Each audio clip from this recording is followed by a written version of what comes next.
October 21st, 1600. The fate of an entire nation will be decided before sunset. Two massive armies, over 160,000 men, stand facing each other in a narrow mountain valley in central Japan. This is Sekigahara, and what happens here in the next few hours will shape Japan for the next 265 years. This is the story of betrayal, ambition, and the single battle that created modern Japan.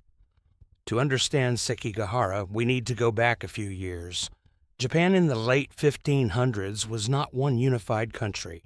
It was a patchwork of powerful warlords called daimyo, constantly at war with each other. For a brief moment, one man had almost united them all. His name was Toyotomi Hideyoshi, a peasant who rose to become the most powerful man in Japan.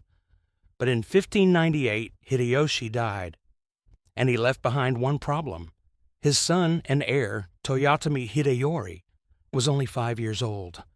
Before his death, Hideyoshi made 5 of the most powerful lords in Japan, known as the Council of Five Elders, swear an oath to protect his son until he came of age.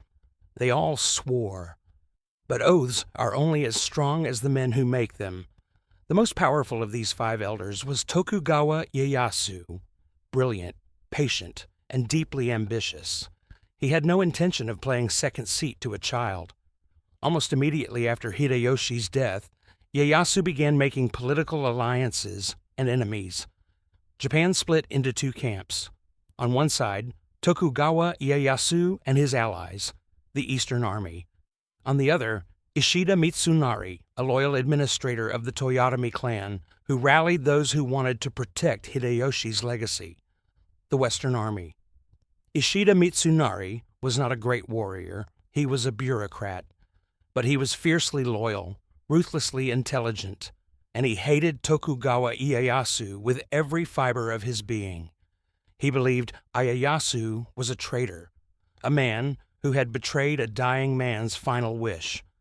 Through the summer of 1600, both sides gathered allies. Promises were made, letters were sent, and behind closed doors, deals were struck that would only be revealed when the swords were drawn. By October, both armies were moving. They would meet at a small post town in the mountains of central Japan, a place called Sekigahara. The night before the battle, the valley of Sekigahara was filled with the glow of 100,000 campfires. Samurai sharpened their blades, wrote farewell poems, and prayed to their ancestors. Tokugawa Ieyasu had a secret. Several Western Army commanders had already secretly agreed to betray Mitsunari and switch sides during the battle.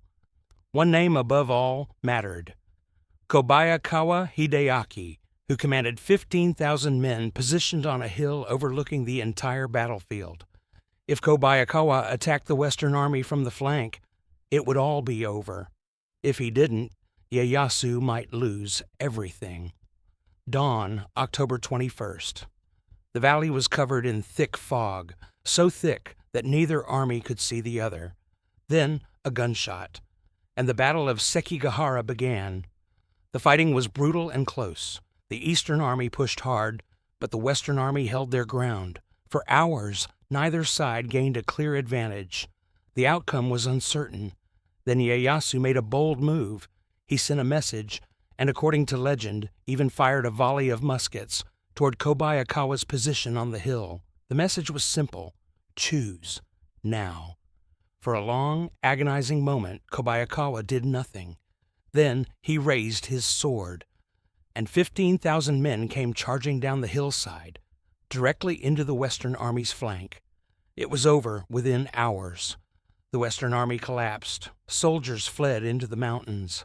Ishida Mitsunari escaped, but was captured 3 days later. He was executed in Kyoto, never breaking his defiant stare. He had lost the battle, but history would remember his loyalty. Tokugawa Ieyasu had won, and he wasn't subtle about what came next. He redistributed land, punished his enemies, and rewarded his allies. In 1603, the emperor officially appointed him shogun, military ruler of all Japan. He moved the seat of power to a small fishing village called Edo, which you know today as Tokyo. And to make sure no one ever challenged his family again, he established a system, the Tokugawa shogunate, that would rule Japan for over 2.5 centuries. Japan entered a long era of enforced peace. The endless samurai wars stopped. The country turned inward, closed its borders to the outside world, and developed a unique culture that still shapes Japan today. Today, Sekigahara is a quiet town. You can walk the battlefield, stand on the hill where Kobayakawa made his choice, look down at the valley where an entire nation's future was decided in a single morning. One battle, one betrayal, one man's ambition, and Japan was never the same again. If you want more stories like this, battles that changed the world, forgotten heroes, and the moments history pivoted on, subscribe to History Flash. The next story is already waiting.